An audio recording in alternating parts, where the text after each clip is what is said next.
From awaytogarden.com and robinhoodradio.com, this is A Way to Garden with Margaret Roach, your weekly invitation to dig in and grow. We can look at great gardens as works of art, being delighted purely by the visuals, or we can dig a bit deeper as we tour these landscapes and look for clues on how to become great gardeners ourselves. Now a new book about Wave Hill, the world-renowned public garden in New York City, does just that.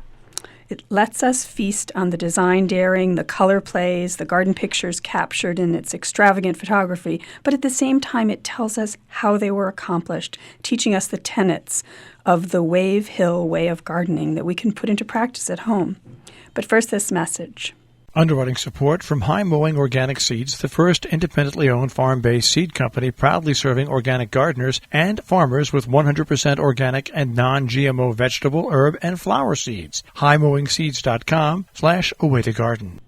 Tom Christopher, a graduate of New York Botanical Garden School of Professional Horticulture and longtime garden writer and friend, wrote the new book. And along the way, even Tom, with all his prior training, enjoyed a sort of insider's advanced course in garden making and maintaining. He's here to share some of the many Wave Hill ahas gleaned along the way. Hi, Tom. Hi, Margaret. Yay, wonderful, the book. It's amazing. Thank you so much. And I say that as someone who's been there many times, of course, and even used to live across the street for maybe 10 years. And it brings it to life. And we should credit, of course, your colleague, the photographer, who, yes? Right, yes, knock, no. Yes, and really the pictures, but the approach you took in teaching us, as I said in the introduction, not just going, oh, how beautiful, but really digging in. So, yeah. So first, for those of us who have never visited, maybe just a little quick background about Wave Hill. Tell us what it is for those who don't know. Well, it's a really remarkable landscape. It's just about the last country estate left in New York in the 1960s. And the family that owned it, the Perkins, were going to develop it. And the neighborhood got together and spoke to them and said, can we preserve it? Right. And so they donated it to the city, and that was when, after a couple of years of sort of benign neglect, they brought in, or maybe not so benign, they brought in Marco Stufano. Right. And just a real genius by anybody's standards. And he created the gardens on this 18-acre site overlooking the Hudson River. So it opened to the public in 1967, I think. Yes. And it has these, and when you say overlooking the Hudson River, I mean, it's breathtaking, the views. You face the Palisades across the river, and so it's just, and those are unspoiled. The view you see is unspoiled. It's not a bunch of apartment buildings across the way or anything. No, it was actually one of the real challenges of making a garden there is that the view could steal the show at any time. And yes. They had to incorporate the views into the garden and also at times direct the visitor's eyes away from the view for a while. So that's one of the lessons maybe then. I think so. How to really make use of a view. Of borrowed landscape, huh? Exactly. I mean, there's a place on there's an arbor along the edge of the ridge overlooking the Palisades. Yes. And they always make sure to include flowers and foliage that recall the foliage colors across the river and establish a link. So it feels like the Palisades are just part of a backdrop for the garden. Right. So to really tie in even the near view with that borrowed landscape farther away view. Yeah. So let's dig into some of the other lessons you learned about gardening in the process of creating this book. And I guess one that struck me from I think it was right in the introduction, was the sort of overarching mantra of the gardeners, and Marco Stufano, who you mentioned, who was the founding director of Horticulture. He's no longer there. But even the subsequent directors of Horticulture, including Louis Bauer, who's there now, great gardener, said the mantra is like plants first, right? Yeah, absolutely. It's very much, the gardens are arranged for, well, also based on the needs of the plants and a very clever use of microclimates. So we can talk about that in a minute, but I think with the plants, it's not just, oh, look, let's get that. It has a pretty pink flower. It's not that at all. It's like shapes and texture. All these different qualities of plants are taken into account, yes? Yeah, Marco's background was in art history and the history of architecture. And he spoke to me. I was able to interview not just Louis Bauer, the current director, who was tremendously helpful in creating this book, but also with Marco. And Marco said repeatedly that architecture came first in all the gardens, that you'd start with the architecture of the trees on the site, and then the shrubs, and even down to the form of the plants. And the color it's funny because I'd always thought of color as sort of the defining characteristic of any garden, but he said it was a secondary characteristic with him. Huh. Interesting. He talks about, not in the book, but in general, in person, he talks about things like, you need a blob over there, he'll say. So some of it's not formal architecture speak, but you get the idea. No, he's a remarkably unpretentious person. All of the gardeners at Wave Hill were, which was one of the joys of working with them. But you need a blob, like a hummocky shaped, round thing, or you need an exclamation point. You need something columnar. You know what I mean? Right, a vertical or a horizontal, or something spreading. Yeah. So you brought up another one of the sort of things that you learned before about microclimates. Speaking of plants, and that's an unusual lesson, and it's a hard lesson to learn from a space until you're there for a while, isn't it? I think it is. It's we all talk about microclimates, but how many of us have actually made really skillful use of them? And they grow things at Wave Hill that, for instance, they can't grow at the New York Botanical Garden a few miles away.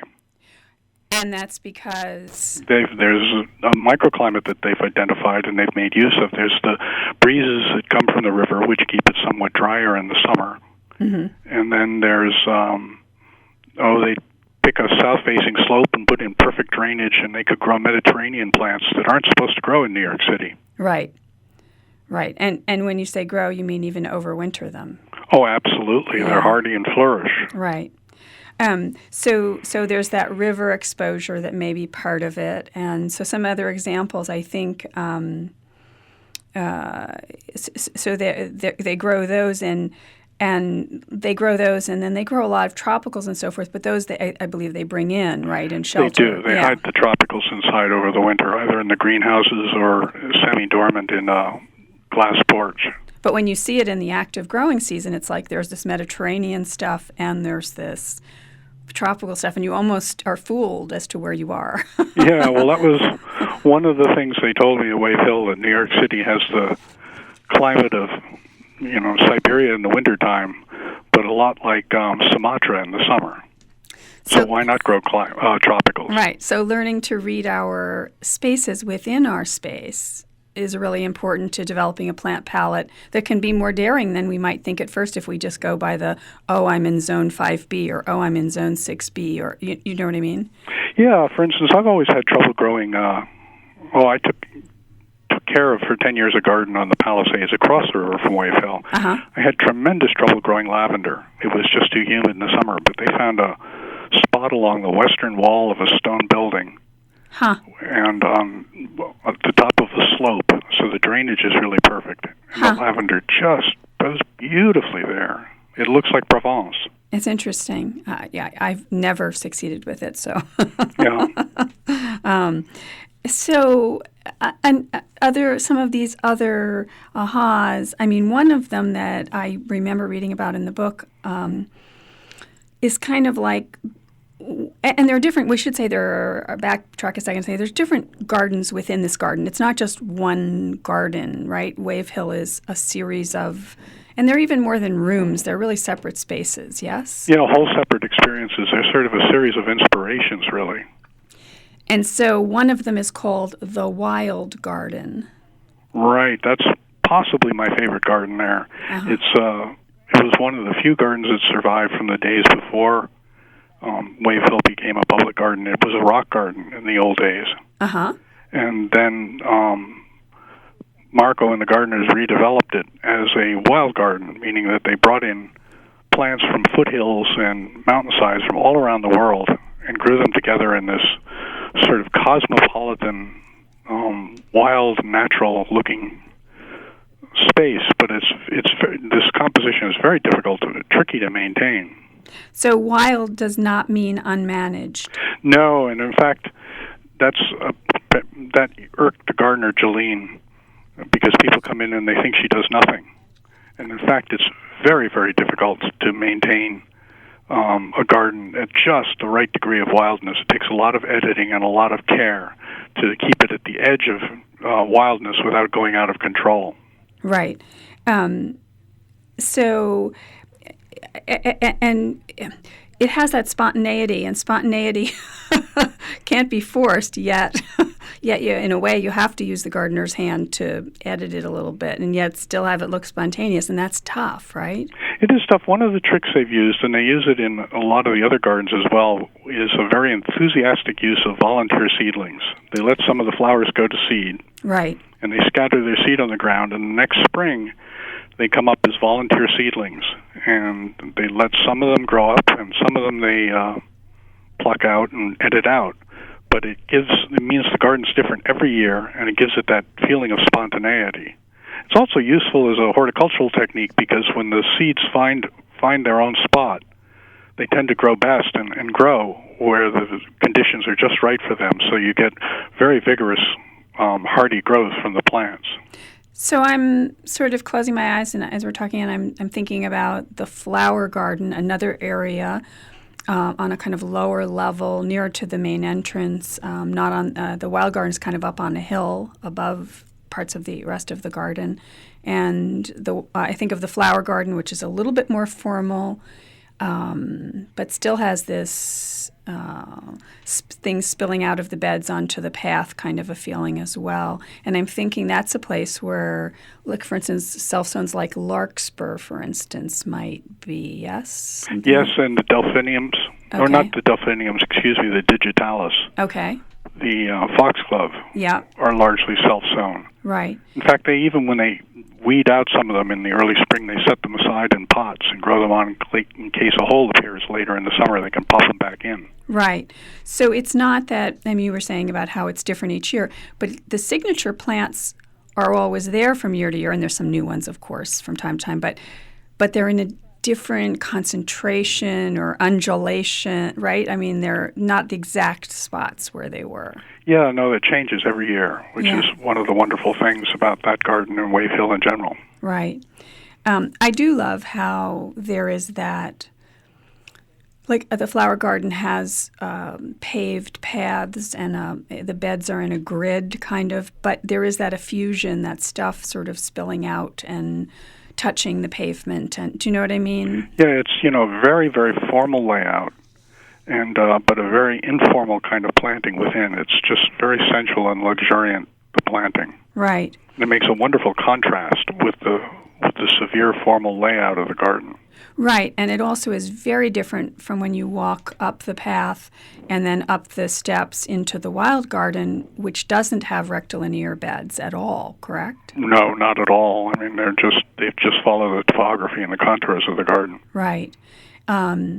Yeah, so was that inspired maybe by William Robinson? Yeah, that, and there's also, I think, a garden near the cloisters, Fort Tryon Park, an Olmsted garden that was one of the inspirations for it too, which is another wild garden in New York City. Not as beautiful, I don't think, as the Wave Hill garden. Okay. So some other of these kind of ahas, I mean,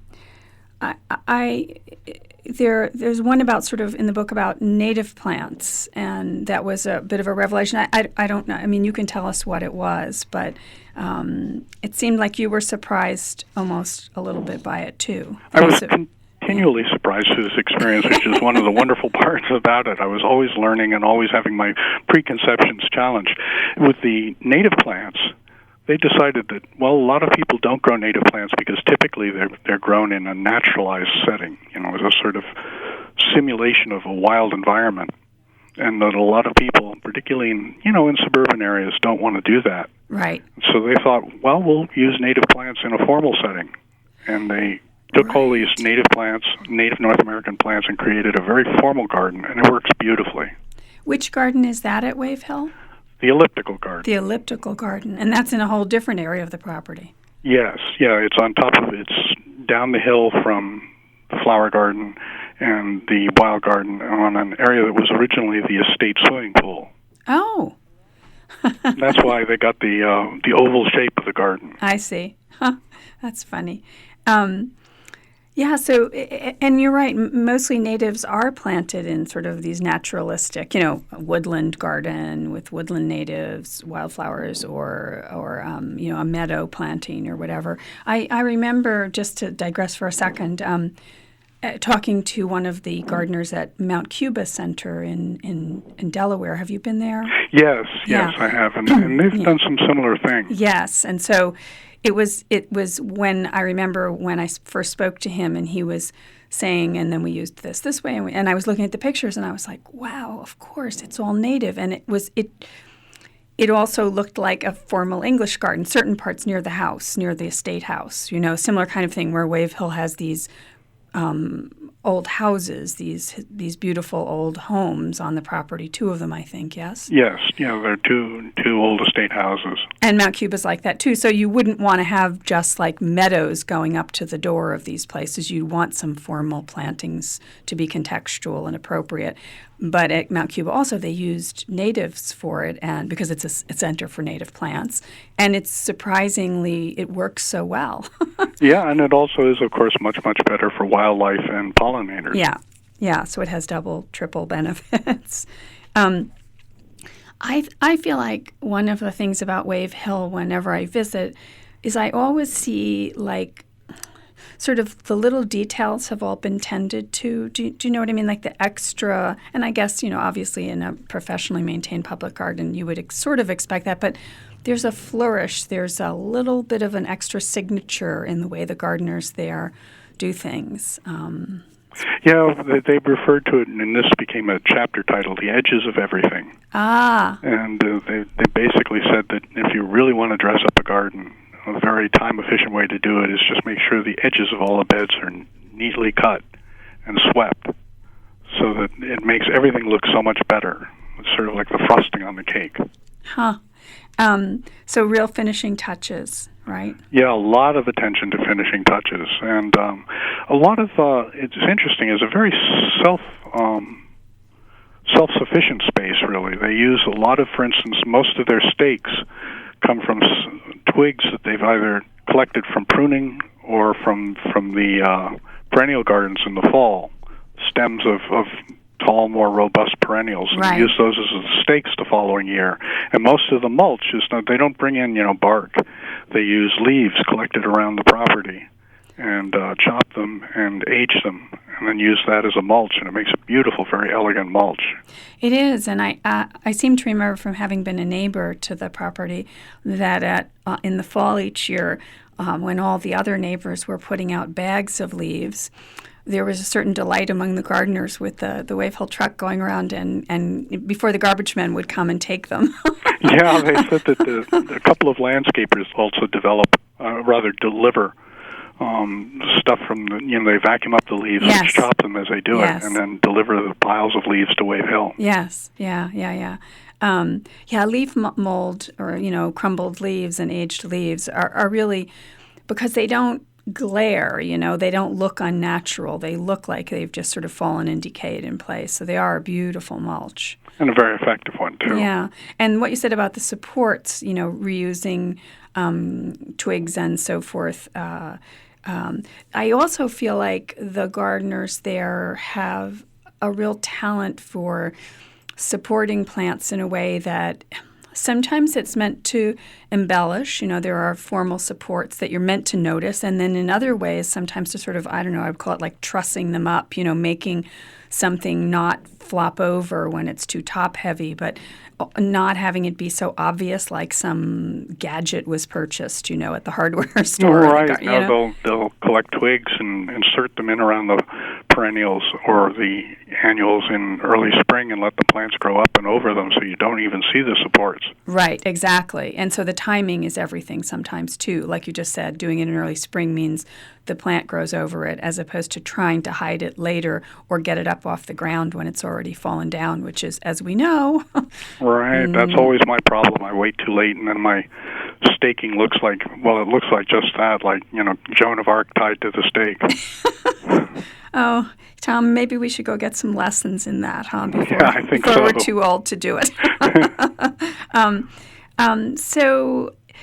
So some of the other things, are there some other sort of ahas that you want to share while we have a few more minutes? Sure. Well, one thing about staking is there was one of the gardeners who took care of the yellow border, and he really disliked stakes, so he would keep pinching back and pruning back perennials which held them back a bit. They flowered later in the season, but they were bushier and stronger, and so he could grow the whole yellow border, the gold border, without stakes at all. Huh. So by pinching. By pinching, yeah. Judicious pinching, yeah. And a lot of things really do get too tall for their own good, especially in an area where you may have later summer rain and windstorms, thunderstorms, things like that are just going to make things flop. Right, yeah. right. Yeah. One other thing I've always wanted to do, and I don't know why I've never done it, is kind of behind the conservatory at Wave Hill. They have this bed. It's not gigantic, but I think they call it the Paisley Bed. Oh, yes. Tell us about that, because it's kind of a tabula rasa, right? It's like a blank slate every year. Right? It started out as, well, it's a sort of Paisley-shaped bed. That's how it got its name. It's sort of like a curved teardrop. And they just do it with a fresh planting every year from the ground up. And every year there's a different theme, whatever sort of strikes their interest. I mean, one year, for instance, there was a fire, and when the building burned, all the copper flashing was bent and twisted, but it also took on this wonderful kind of iridescence. Oh. And so they strung pieces of this copper through the bed and then planted copper foliage plants around them, and it was just spectacular. So it's the idea here being, the sort of aha here being, if you can have a bed that doesn't have a permanent signature, a permanent look, a permanent design, and let yourself be inspired each year to try something different, right? Yeah, and then that's really the fun of annuals. That annuals work so well. They come on so fast that you can take chances with them. I mean, if you put in a perennial bed, it takes several years to mature, so you want to make sure you get it right ahead of time and do a lot of planning and calculation, because but with the annuals, if you do something like that and it doesn't quite please you, well, you're just going to rip it out at the end of the season anyway and replace it with something else. Yeah, so I want to try to make myself leave one bed empty. That's one of my personal goals, so that I can try new things. Any other ones that you want to add? Oh, gosh. So many lessons. I'm trying to think. Yeah. Did you go away from doing this project? And we should say the name of the book is? Nature into Art. Exactly. So, of course, that's one of the hints right there, is that it is like a living work of art. But any plants that by the time you were done, you had to go have them in your own yard. You know what I mean? Like sometimes you're around a place or with another gardener and they have something and then you want to grow it too. Well, I think the wild garden really inspired me, and I'm putting in a meadow behind my house this fall. And that's, I think, very much the influence of the wild garden. I just want to have that kind of look of sort of tousled but beautiful informality around the house. It's funny, the wild garden had an influence on me years ago as well, in that it had a big cut-leaf staghorn sumac sort of tree/shrub kind of in one bed. And that was one of the first shrubs I ever sought out to plant in my own garden because of that one at Wave Hill. So, back in the early days. So I can understand being inspired in different ways by that. So you're making a meadow. I'm just getting ready this weekend to till up about 5,500 square feet. Oh, geez, Tom. Okay. Yeah, I don't want to do things by halves. Well, I'm so happy to talk to you about the book, and it's beautiful and smart. So thank you so much for making the time. Well, thank you, Margaret. It's always such a pleasure talking to you. Thank you, and we'll have a book giveaway and all kinds of good things with the transcript of the show. So I'll talk to you soon again, I hope, too, Tom. Okay, bye-bye. Bye-bye. Underwriting support from High Mowing Organic Seeds, the first independently owned farm-based seed company proudly serving organic gardeners and farmers with 100% organic and non-GMO vegetable, herb, and flower seeds. HighMowingSeeds.com/awaytogarden. Now, don't miss an episode. You can subscribe free to the podcast version of the show on Stitcher or iTunes or Spotify, and you can find me anytime at awaytogarden.com or on Instagram and Facebook as @awaytogarden, and happy gardening meantime. Away to Garden with Margaret Roach is a joint production of awaytogarden.com and the smallest NPR station in the nation, Robin Hood Radio.